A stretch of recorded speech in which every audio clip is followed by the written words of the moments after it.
Nous sommes en guerre.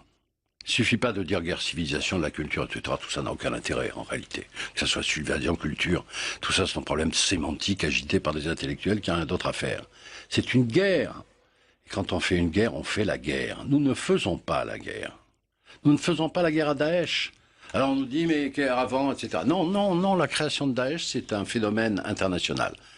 Est-ce que nous prenons tous nos moyens, non pas militaires, mais les moyens financiers? Enfin, Daesh ne se promène pas avec de l'argent liquide dans les poches. Ils sont bien dans les banques, l'argent de Daesh.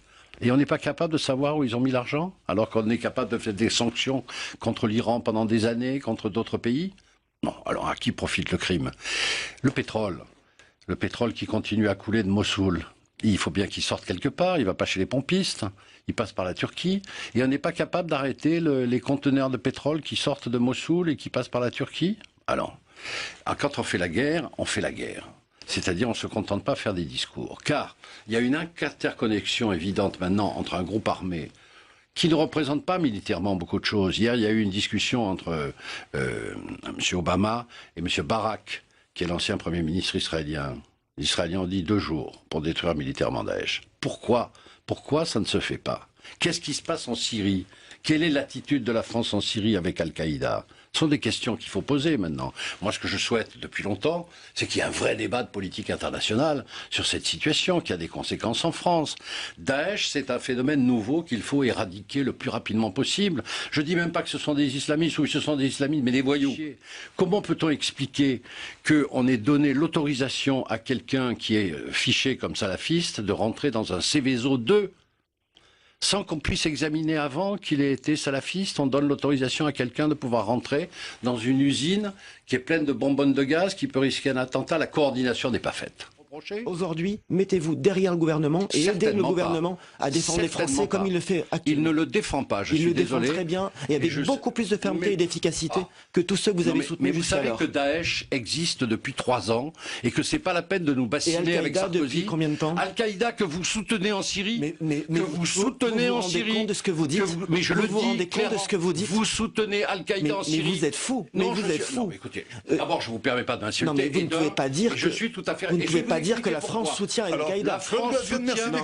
Merci de justifier ces propos assez étonnants. Voilà, non, ils ne sont pas étonnants, je vais vous expliquer. Inacceptable, monsieur. La France soutient les rebelles syriens qui sont soi-disant des rebelles démocrates. Des rebelles syriens démocrates en Syrie contre M. Assad. C'était au début de l'insurrection. Qui a récupéré les rebelles syriens démocrates? Al-Nosra. Qu'est-ce que c'est qu'Al-Nosra? Vous savez bien. Al-Nosra, c'est pas Al-Qaïda? Pas tous les rebelles, vous le savez bien. Ah, pas tous les rebelles. C'est-à-dire, certains rebelles ont été récupérés par Al-Qaïda avec des armes françaises. Monsieur Ghazouani, vous ne pouvez pas dire que la France soutient Al-Qaïda. Nous continuons à fournir des armes à Al-Nosra. Par l'intermédiaire des rebelles syriens. Mais je le dis, je l'ai dit à M. Le Drian en commission de la défense, je l'ai dit à M. Fabius, comme tous les autres députés.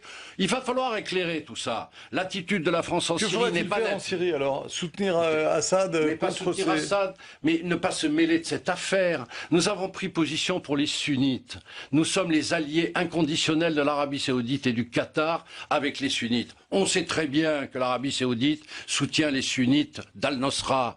Ils sont armés contre Assad, parce qu'Assad il est chiite. Tout ça, c'est un problème complexe que peut-être vous ne connaissez pas, mais renseignez-vous. Merci de votre... Mais non, mais merci de vos commentaires. Mais vous m'avez fait tête fou, alors je peux vous traiter d'incompétent. Je le retire si vous voulez bien, mais je vous répète que vous ne pouvez pas dire cela, et vous devriez, dans un contexte de terrorisme, soutenir les initiatives du gouvernement que je veux la vérité pour protéger sur les ce Français. qui se passe en Syrie. Il n'y a pas d'unité nationale possible dans ces sujets-là, sur toute cette région et sur tous les combats. Les mots, c'est fini. Les circonvolutions de communication, c'est terminé. Maintenant, il faut l'action.